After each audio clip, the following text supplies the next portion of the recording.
नमस्कार मित्रांनो, डिजिटल जे के अकॅडमी या आपल्या यूट्यूब चॅनल तुमचं सर्वांचं स्वागत आहे। महाराष्ट्रामध्ये विविध जिल्ह्यामध्ये अंगणवाडी सेविका त्यानंतर अंगणवाडी मदतनीस या पदासंदर्भाच्या सविस्तर जाहिराती प्रकाशित होत आहेत। आतापर्यंत महाराष्ट्रामधल्या पुणे जिल्ह्याची त्यानंतर कोल्हापूर जिल्ह्याची अंगणवाडी सेविका आणि मदतनीस या पदासंदर्भाच्या जाहिराती प्रकाशित झाल्या। जर तुम्हाला अंगणवाडी सेविका अंगणवाडी मदतनीस या पदासाठी तुमच्या गावामध्ये जर अप्लाय करायचं असेल किंवा जर तुम्हाला जर अर्ज भरायचा असेल तर तुमच्याकडे काय शैक्षणिक पात्रता असणं गरजेचं आहे, त्याला पेमेंट किती असणार आहे, तुमची निवड कशा पद्धतीने होणार आहे या संदर्भाची सविस्तर माहिती आपण या व्हिडिओच्या माध्यमातून पाहणार आहे। त्यामुळे व्हिडिओ शेवटपर्यंत पहा आणि आपल्या तालुक्यामध्ये आपल्या गावामध्ये अंगणवाडी सेविका त्यानंतर मदतनीस या पदासाठी रिक्त जागा आहे का, भरती प्रक्रिया केव्हा येणार आहे या संदर्भात डिटेल्स माहिती सुद्धा या आपण व्हिडिओच्या माध्यमातून समजून घेऊया। त्यामुळे व्हिडिओ शेवटपर्यंत पहा। काही प्रश्न असतील तर कमेंट बॉक्समध्ये कमेंट करा। जर चॅनलवर नवीन असाल आणि जर तुम्हाला जर व्हॉट्सअप ग्रुपला जर जॉईन व्हायचं असेल तर 99 21 273 558 या नंबरला व्हॉट्सअप मेसेज करू शकता आणि व्हॉट्सअप मेसेज करत असताना अंगणवाडी सेविका किंवा अंगणवाडी भरती अशा प्रकारे मेसेज करा जेणेकरून तुम्हाला त्या ठिकाणी त्या ग्रुपमध्ये जॉईन केलं जाईल। तर कोल्हापूर जिल्ह्याच्या अंतर्गत आणि पुणे जिल्ह्याच्या अंतर्गत प्रत्येक गावामध्ये ज्या गावामध्ये रिक्त पदं आहेत तर त्या पदासंदर्भाची भरती प्रक्रियेची जाहिरात प्रकाशित झाली। तर या ठिकाणी पाहू शकता की अंगणवाडी मदतनीस आणि अंगणवाडी सेविका हे जे पद आहे तर ते मानधन स्वरूपातील पद आहे। तर याला मानधन स्वरूपात हे पद आहे। अंगणवाडी सेविका या पदासाठी तुम्हाला 12,000 रुपये पर माह या ठिकाणी मानधन दिलं जातं। त्यानंतर जर तुम्ही अंगणवाडी मदतनीस म्हणून काम करू इच्छिता किंवा जर तुम्ही पात्र असाल, जर तुम्हाला जर सिलेक्शन झालं तर तुम्हाला 7,000 रुपये पर माह या ठिकाणी मानधन दिलं जाईल। म्हणजे हे मानधन तत्वावरचं पद आहे। 12,000 सेविकेसाठी पद असेल आणि मदतनीसाठी एकूण 7,000 रुपये पगार असेल। आता या पदासाठी तुम्हाला ॲप्लिकेशन भरण्यासाठी या ठिकाणी पहा, अंगणवाडी मदतनीस अंगणवाडी सेविका हे दोन वेगवेगळे पद आहेत। तर या ठिकाणी पहा, अंगणवाडी मदतनीसाठी एकत्रित मानधन 7,500 रुपये आहे। त्यानंतर या ठिकाणी पहा, शैक्षणिक पात्रता अंगणवाडी मदतनीस पदासाठी किमान शैक्षणिक पात्रता तुमच्याकडे 12वी पास असणं गरजेचं आहे। जर तुम्हाला अंगणवाडी सेविका या पदासाठी फॉर्म भरायचा असेल तर तुम्ही 12वी पास, त्यानंतर अंगणवाडी सेविका आणि अंगणवाडी मदतनीसाठी फॉर्म भरायचा असेल तर तुम्हाला 12वी पास असणं गरजेचं आहे। तर तुम्ही या ठिकाणी ॲप्लिकेशन फॉर्म भरू शकता। त्यानंतर या ठिकाणी पहा, ज्या क्षेत्रामध्ये तुम्ही फॉर्म भरणार आहात म्हणजे ज्या ग्रामपंचायतच्या अंतर्गत असेल, नगर परिषद असेल, नगरपंचायत असेल, महानगरपालिका असेल तर त्या क्षेत्रातील तुम्ही रहिवासी असणं गरजेचं आहे। जर तुम्ही नांदेडचे असाल तर तुम्हाला नागपूरला फॉर्म भरता येणार नाही। म्हणजे तुम्ही ज्या ठिकाणी राहताय त्या ठिकाणचा रहिवासी दाखला घेऊन तुम्ही त्या ठिकाणी फॉर्म भरू शकता। त्यानंतर वयाची अट या ठिकाणी तुम्ही पाहू शकता, किमान तुमचं वय वर्ष 18 वर्ष पूर्ण पाहिजे, कमाल 35 वर्ष पाहिजे आणि विधवा उमेदवारासाठी 40 वर्षापर्यंत या ठिकाणी अर्ज सादर करू शकतात। त्यानंतर या ठिकाणी पहा, लहान कुटुंबाचं प्रमाणपत्र तुम्हाला देणं गरजेचं आहे। त्यानंतर तुम्हाला भाषेचं ज्ञान, त्यामध्ये तुम्हाला अंगणवाडीमध्ये 50% जास्त जे मुलं असतात त्याच्यानं मराठी भाषिक असतात, त्यामुळे तुम्हाला मराठी तर येणं गरजेचं आहे। त्यासोबत तुम्हाला उर्दू एक भाषासुद्धा या ठिकाणी येणं गरजेचं आहे। जर तुमचा जिल्हा असेल, जर समजा मराठी भाषा असेल तर मराठी भाषा या ठिकाणी कंपल्सरी तुम्हाला येणं गरजेचं आहे। त्यानंतर या ठिकाणी पहा, विधवा आणि अनाथ संदर्भात जी काही उमेदवार आहेत त्यांनी जर अप्लाय करत असेल तर त्यांना तेच प्रमाणपत्र सादर करणं गरजेचं आहे। आणि अंगणवाडी पदासाठी ही बदली होणार नाही, ही एकाकी पद आहे। ज्या अंगणवाडीमध्ये तुमचं या ठिकाणी सिलेक्शन झालेलं आहे तर त्याच अंगणवाडीवर तुम्हाला जॉब करणं गरजेचं आहे, अन्यथा दुसरीकडे तुमची या ठिकाणी बदली होणार नाही। तर मागासवर्गीय प्रवर्गासाठी जे काही सूचना असतील त्या सर्व शैक्षणिक आणि सामाजिक जे काही आरक्षण असेल ते आरक्षण लागू असेल। तर या ठिकाणी पहा, अनुभव शासकीय यंत्रणेतील एकात्मिक बाल विकास सेवा योजनेअंतर्गत अंगणवाडी सेविका मदतनीस मिनी अंगणवाडी सेविका म्हणून कमीत कमी जर तुम्ही 2 वर्षाचा जर एक्सपिरियन्स तुमच्याकडे असेल तर या भरती प्रक्रियेमध्ये तुम्हाला ग्राह्य धरलं जाईल। इतर कोणत्याही ठिकाणी जर तुम्ही काम केलं आणि तर ते एक्सपिरियन्स ग्राह्य धरला जाणार नाही। आता प्रत्येक जिल्ह्याची जी काही जाहिरातीची तारीख आहे तर ती वेगवेगळी असेल। त्यानंतर या ठिकाणी पहा, अर्ज तुम्हाला कशा प्रकारे करायचा आहे, प्रत्येक जिल्ह्याचं मी तुम्हाला कॉमन सांगतो।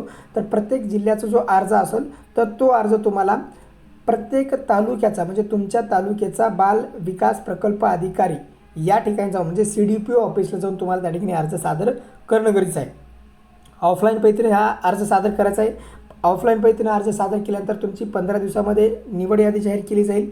त्यानंतर 10 दिवसामध्ये त्यांना निवड यादीवर जर कोणाच्या हरकती असतील तर त्या हरकती मागवल्या जातील आणि प्रत्यक्ष यादी 30 दिवसासाठी रुजू असेल. एकंदरीत तुमची 1 ते 1.5 महिन्यामध्ये तुमची या ठिकाणी जॉईनिंग होणार, अशा प्रकारची प्रोसेस असेल.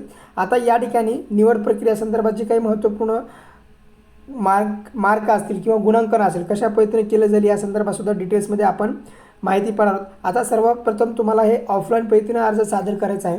तर ऑफलाईन पद्धतीनं अर्ज सादर करत असताना अर्जाचा नमुना कसा आहे तर ते सुद्धा आपण समजून घेऊया.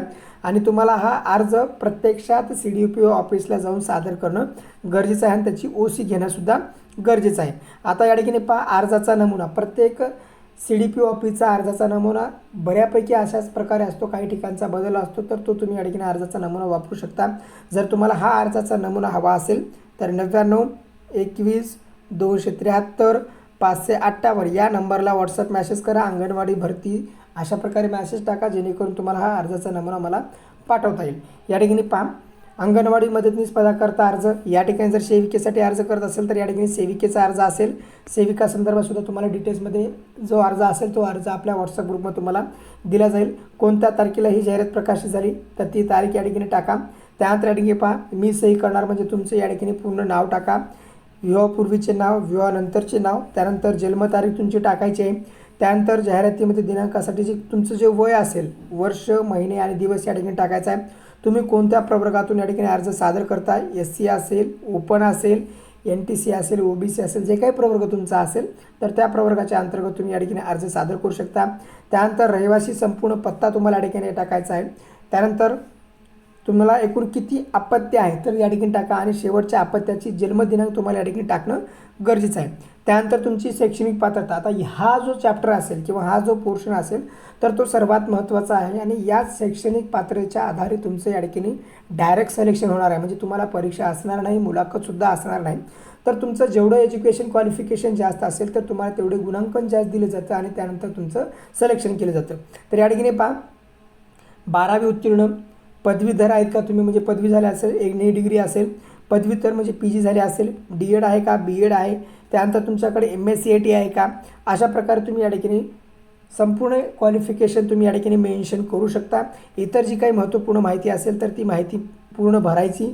त्यानंतर का उमेदवाराची सही करायची, संपूर्ण नाव लिहायचं, खाली मोबाईल नंबर, पूर्ण ॲड्रेस लिहायचा आणि हा संबंधित अर्ज तुम्हाला त्या ठिकाणी CDPO ऑफिसला सादर करायचा आहे. आणि लहान कुटुंबाचं प्रमाणपत्र हे तुम्हाला यूज करणं गरजेचं आहे. अशा प्रकारे लहान कुटुंबाचं प्रमाणपत्रसुद्धा तुम्हाला सोबत जोडायचं आहे. हे स्वयंघोषणा प्रमाणपत्रसुद्धा तुम्हाला सोबत जोडायचं आहे. आता त्यानंतर सर्वात महत्त्वाचं आहे की तुमचं जर एखादी महिला जर विधवा असेल तर ते विधवा प्रमाणपत्र तुम्हाला या फॉर्मॅटमध्ये पाहिजे. त्यानंतर जर तुम्ही अनाथ असाल तर अनाथ संदर्भाचं प्रमाणपत्रसुद्धा तुम्हाला या फॉर्मॅटसोबत जोडायचं आहे. आता या ठिकाणी पहा, अर्जासोबत तुम्हाला सांकेतिक प्रती म्हणजे या ठिकाणी तुम्हाला सेल्फ अटेस्टेड केलेल्या सर्व डॉक्युमेंट्स तुम्हाला त्या ठिकाणी जोडायचं आहे. जर तुमचं नाव चेंज झालं असेल तर तशा प्रकारे विवाह नोंदणी तुम्हाला सादर करणं गरजेचं आहे किंवा गॅजेट तुम्हाला जोडणं गरजेचं आहे. जन्मदाखलेचा पुरावा म्हणून तुम्हाला 10वीची सनद जोडायची आहे. जर तुम्ही एखाद्या कास्ट प्रवर्गातून जर फॉर्म भरत असेल तर त्या कास्ट प्रवर्गाचं तुमचं कास्ट सर्टिफिकेट तुमच्याकडे असणं गरजेचं आहे. रेशन कार्ड, मतदान कार्ड, आधार कार्ड, तलाठी रहिवासी प्रमाणपत्र, डोमेसेल हे सर्व कागदपत्र तुमच्याकडं असणं गरजेचं आहे. यापैकी एखादं जर तुम्ही दिलं तरी या ठिकाणी ओके होऊन जाईल. त्यानंतर लहान कुटुंबाचं प्रमाणपत्र आणि जे काही तुमचं एज्युकेशन क्वालिफिकेशन असेल, जे काही तुमचं हायर एज्युकेशन असेल ते सर्व हायर एज्युकेशन तुम्हाला त्या ठिकाणी मेन्शन करणं गरजेचं आहे. अंगणवाडी सेविका ही अलग पद आहे, अंगणवाडी मदतनीस ही अलग पद आहे. त्यामुळे तुम्ही दोन्ही पदासाठी जर एका ग्रामपंचायतमध्ये जर अंगणवाडी सेविका आणि मदतनीस दोन्ही जर पदे जर असतील तर दोन्ही पदासाठी तुम्हाला वेगवेगळा अर्ज सादर करणं गरजेचं आहे. आता तुम्हाला कशा प्रकारे सिलेक्शन होणार आहे, जर तुम्हाला 12वीमध्ये जर 12वीमध्ये जर समजा तुम्हाला 80% जर जास्त गुण असतील तर तुम्हाला 80 जे काही गुणाचं टक्केवारी आहे तर त्यानुसार तुम्हाला 60 गुण दिले जातील. त्यानंतर 70 ते 80 असतील तर या ठिकाणी पहा तुम्हाला 55 गुण दिले जातील. अशा प्रकारे तुमचं या ठिकाणी सिलेक्शन केलं जाईल. त्यानंतर तुमचं पदवी असेल तर 10 गुण दिले जातील, पदव्युत्तर असेल तर 4 गुण दिले जातील, DED असेल तर 2 गुण, BEd असेल तर 2 गुण, त्यानंतर MSc असेल तर 2 गुण. आणि जर एखाद्या वेळेस एखादी महिला जर अतिरिक्त गुण 20 गुण कशासाठी असतील तर एखादी महिला जर अनाथ असेल, विधवा असेल तर त्यासाठी 10 गुण, त्यानंतर अनुसूचित जाती जमातीचे असेल तर 5 गुण, इतर मागासवर्गीय प्रवर्गासाठी असेल तर 3 गुण आणि अंगणवाडी सेविका मदतनीस म्हणून जर काम जर केलं असेल त्यांना 5 गुण. तर अशा प्रकारे या ठिकाणी अंगणवाडी सेविका मदतनीस या पदासाठी तुमच्या गावामध्ये जाहिराती प्रकाशित झाल्या. तुमच्या गावामध्ये ग्रामपंचायतला सुद्धा नोटीस लावलेली असते. तर त्यामुळे तुम्ही तशा प्रकारे चौकशी करू शकता. काही प्रश्न असतील तर कमेंट बॉक्समध्ये कमेंट करा.